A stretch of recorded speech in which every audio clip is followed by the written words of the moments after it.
All right, so we're gonna do an inclined plane problem. We have a 10-kilogram block that slides down at a constant speed down a ramp that makes a 25-degree angle with the horizontal. So the first thing we do is we draw our physical diagram. We have a ramp, and this is 25 degrees, and then we have a box sitting on that ramp. When I draw my force diagram, remember that we sketch the angle of our ramp, and then we start off with force of gravity, which acts straight down towards the center of the earth. Normal force acts perpendicular to the surface. And then since this goes at a constant speed, we know that the net force must be 0. And so we have a force down the incline, which is a component of gravity, which means that we must have one component of gravity, we must have some force acting up the incline. So that means that we have to have the force of friction acting up the incline. Then you can rotate your paper so that that looks horizontal to you. We have this as the x-axis, and this is the y-axis. And we can draw our components of gravity. This is FGY and FGX. It's important to make sure that your x component of gravity is drawn parallel to the x-axis, and your y component of gravity is drawn parallel to the y-axis. We also know that this angle is 25 degrees. And we know that because if we look over here at our physical diagram, force of gravity acts down like this. So if we look at this triangle that force of gravity makes, we have this angle is 25. This is a right triangle right here. So that means that this one is 65. And then we know that our angle right here is 90. So that makes this 25, which is the same as that one right there. So that's 25 degrees. Oops. Okay. So then, now that we've got our net force force diagram drawn, we write a net force equation in the x direction and in the y direction. So my net force, oh goodness,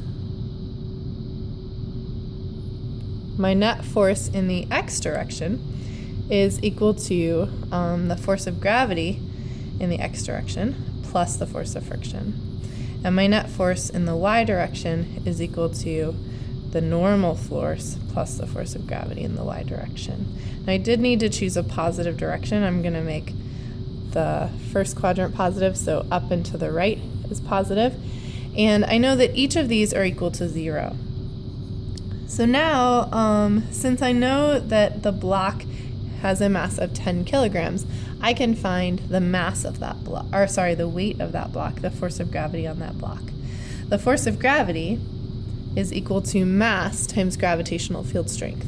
So force of gravity equals 10 kilograms times 9.8 newtons per kilogram, and that is equal to 98 newtons. So that's my force of gravity. The next thing I need to do is split this into components. I just realized that this is 30 degrees. We'll just change it to 25. And to do that, I know that this is a right triangle here. So the sine of 25 degrees is equal to FGX over FG. And I know that FG is 98. So when I solve for FGX, I get 98 times the sine of 25. So that gives me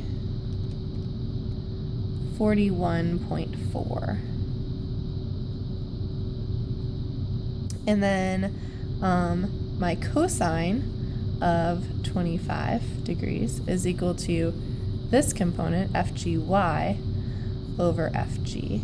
And so when I solve for FGY, I get FGY is equal to 98 times the cosine of 25 degrees. And that is equal to 88.8. Sorry, that's all running together. I probably should have scaled it differently. So now I have my net force equations down here. I know they're equal to 0, and I just plug in numbers. So FGX is acting in the positive direction, and so I get 41.4 newtons plus the force of friction equals 0. And then force of friction ends up being negative 41.4 newtons. It's always important to check yourself to make sure your sign is correct. So is force of friction acting in the negative direction? It is, so that looks pretty good. Then in the y direction, I need to solve for normal force. So normal force plus FGY, and we can see that this is acting down, which is in the negative direction because I chose up as positive. Should probably put a little negative sign in there. So I subtract 88.8 newtons, and that equals 0. So then when I solve, I get normal force is equal to 88.8 newtons.